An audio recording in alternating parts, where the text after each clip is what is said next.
We're down to the final four in the Champions League. And joining me now is the champion of NFL draft betting. Wow, what a prestigious title. Gareth Wheeler, Jake Osgathorpe with you. This is Champions League betting blueprint here, courtesy of Pinnacle. Do you want to get your draft brag, your draft, puff out your chest moment out of the way here at the top of this podcast? Yeah, I guess so. We are recording this Friday morning, UK time, so we've just had the draft. JC Latham, pick number 7, 22-1. Thank you very much, Tennessee Titans. That was a nice one. I think we spoke Thursday night, didn't we? And it was about 5-1 at the time, so it was still a bit of a longish shot. But yeah, that was a nice bit of value, getting on nice and early on that one. So yeah, forget about the football, man. I'm just going to go and bother those NFL dudes and give them a bit of advice. JC Latham, certainly a future star. Let's talk some present stars like Harry Kane and Jude Bellingham and Kylian Mbappe and company.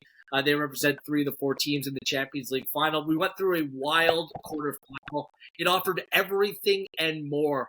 Everything that we could ask in terms of Champions League football. There was upsets, big moments. It was incredible to watch. And through it all, we have Bayern Munich facing Real Madrid in one semifinal and Borussia Dortmund against PSG in the other. 3 upsets in the quarterfinal stage. What did you take away from those games, and how crazy was it all, the way it all kind of came together and played out? Yeah, the Bayern Arsenal tie was. The second leg was just disappointing, really, for Arsenal, wasn't it? They barely laid a glove on Bayern. Bayern, as soon as they got that goal, never looked like they were going to relinquish it. And I think that experience kind of told in the end over 2 legs. It was kind of Arsenal. It's a conversation for another time, but they kind of performed similarly against Porto, didn't they? It didn't look like they had that kind of nous in this competition. Real Madrid just did vintage Real Madrid stuff, not being the best team on the pitch and still advancing. Reminded me of when they went and won the competition against Liverpool a few years ago, and I think they played. They definitely played PSG in that run. Definitely played Man City in that run, and they were completely outplayed in all 4 games across those 2, plus the final, and somehow managed to win it. So I wouldn't be surprised if they did the same again. Dortmund against Atleti was one of those where I think I said on the podcast that home is basically how much can you win at home, because both teams don't travel very well. And then PSG Barca, but we nearly had 4 underdogs, because Barcelona were actually priced as underdogs to make it past PSG. They went 1-0 up in the second leg, 4-2 up on aggregate. And then there was a very silly decision by a certain defender who ended up getting red carded instead of just letting him go through one-on-one and having a shot on goal. And if he scores, it's 4-3, but you still got 11 men on the pitch. Again, debate for another day. But basically, PSG, they tore them to pieces after that, and led by Kylian Mbappe. I think I'm most excited about this Bayern Real Madrid clash, because I think it's going to be the closest of the 2. But yeah, the fact that we're going to get a Dortmund PSG, we're going to get a different finalists compared to last year. So yeah, I'm down.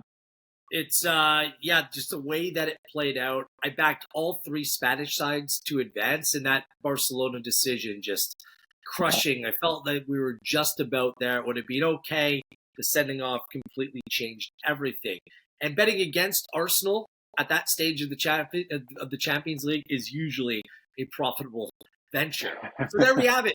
Bayern Munich, Real Madrid in the one semifinal. Let's turn our focus there first on Pinnacle to win the first leg.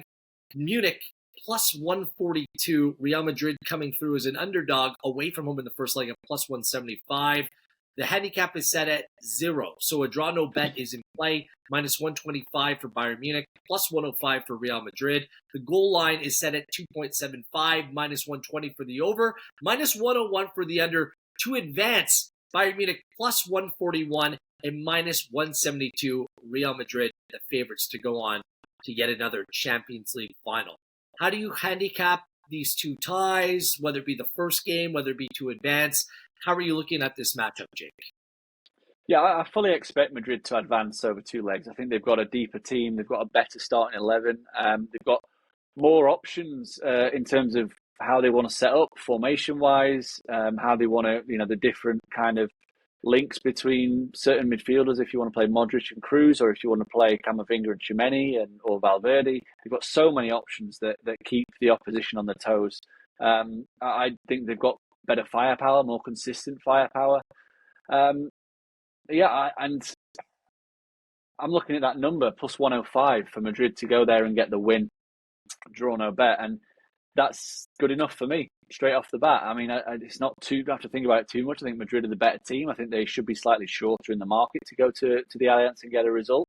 And yeah, if we're able to back them here and get our money back if the end's in a draw at a plus number, I mean, that seems like the obvious way to go. And I'd be very surprised if Madrid went and lost this first leg. I'll say that much. I think at the very least they're going to go there, not play as backs against the wall like they did against the City at the Etihad, but I wouldn't be surprised if they did play in a similar kind of way, cede possession and look to break, because I think they could have quite a bit of joy against Bayern Munich with Eric Dyer at centre half, which is questionable.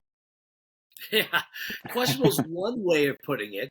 Yeah, it's not like he's got Kim Min Jae or Upamecano that he could pick at centre half. Or Delit. It's Thomas Tuchel's last stand, and he's really doing it his way. Or perhaps this is a Harry Kane call. I'm not quite sure about it, and I'm not quite sure what that means or what that says about Bayern Munich. They do have the left back Alphonso Davies coming into this tie.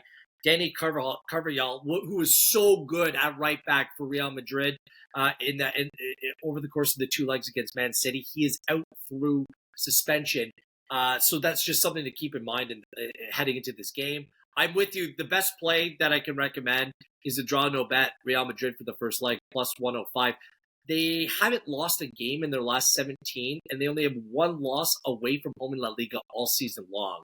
They're pragmatic, even with players missing, players coming in and out. They're pragmatic. There's a passion under Ancelotti which goes beyond just tactics alone.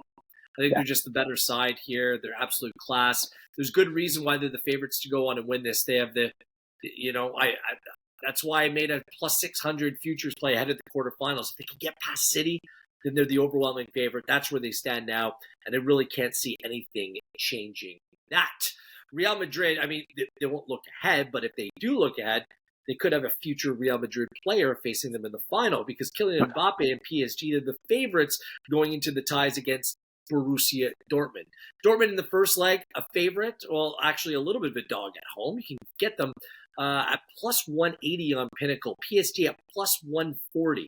The draw no bet once again in play as the handicap's being set at 0, plus 108 for Dortmund, minus 129 for PSG. The total set at 3, the over minus 125, plus 103 for the under, and to advance, Dortmund plus 201, minus 252 for PSG to advance. Now, these two sides did play in the group stage, Jake. They played to a 1-1 final at Dortmund in Paris. PSG won that game 2-0 during the group stage. Is there anything to be learned from those games, or have things changed so much between then and now that you just kind of look at that in the rearview mirror? It's a tricky one because, not to blow my own trumpet, but at the start of the season when we did the Outright podcast, I did say PSG could be a bet if Luis Enrique kind of gets it together throughout the season, and I genuinely don't know if he has, but I think they're in a better place now than what they were in the group stage, and they absolutely dismantled Dortmund twice in the group stage and should have won both games. They generated over 2.5 XG in both, conceded far fewer than that. I think it was 0.7 in Paris and just over 1 in Dortmund.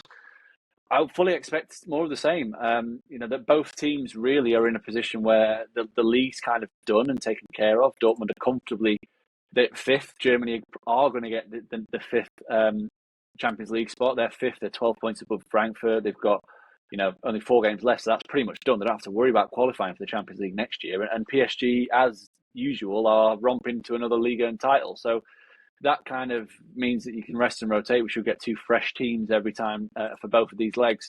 And I think that means PSG are the value. We're getting plus 138. There has been money for PSG. They were plus 144 on Thursday, so they are shortening. I would not be surprised if they shortened even more and went off around the plus 125 mark. So, I think there's a bit of a gulf between these two teams in terms of not only starting 11, but also the bench. I think PSG have got a deeper bench, and they've got arguably the best player in world football, Kylian Mbappe. I fully expect PSG to go there and get a win. I expect them to advance. And what a final that would be. Can you just imagine if Mbappe scores the winner against Real Madrid in the Champions League final and then goes to Madrid? How would they receive him there? That'd be so weird. just absolutely wild the way that this could play out. And, in the semifinal, potentially playing another future Real Madrid player in Alphonso Davies. So, I mean, two real marquee players, special players being linked to Real Madrid, but they have work to do before that. I have a no play here. I want to see how the first leg plays out. Dortmund, the one thing that they do have is a wonderful home field advantage. It really played out for them against Atletico Madrid. I just might watch this one to see how it plays out, and perhaps you'll get a little bit of better number for PSG in the return leg, depending, or even to advance, depending on what happens in the first leg. It's so funny. I think most people are like us. They look at Real Madrid, PSG, but at their Klassiker Champions League final, Munich and Dortmund, I mean, that would be wild too, and something that we simply cannot rule out. The futures plays on Pinnacle: Real Madrid plus 140, PSG plus 250, plus 275 for Bayern Munich, and plus 875 for Borussia Dortmund. Unless you think that Dortmund can actually go on and win this, I think you missed the bus on the future plays. The time to do it was before the quarterfinal, not here for the Final Four. So here we are in the Final Four of the Champions League, and cannot wait to see how this plays out. We don't have to wait long for it. We'll have to wait another year for Jake Osgathorpe's top NFL draft picks. So ahead of NFL Draft 2025, you know the man to follow, at Jake. On behalf of Jake and myself, Gareth Wheeler, this has been Champions League Betting Blueprint here for Pinnacle.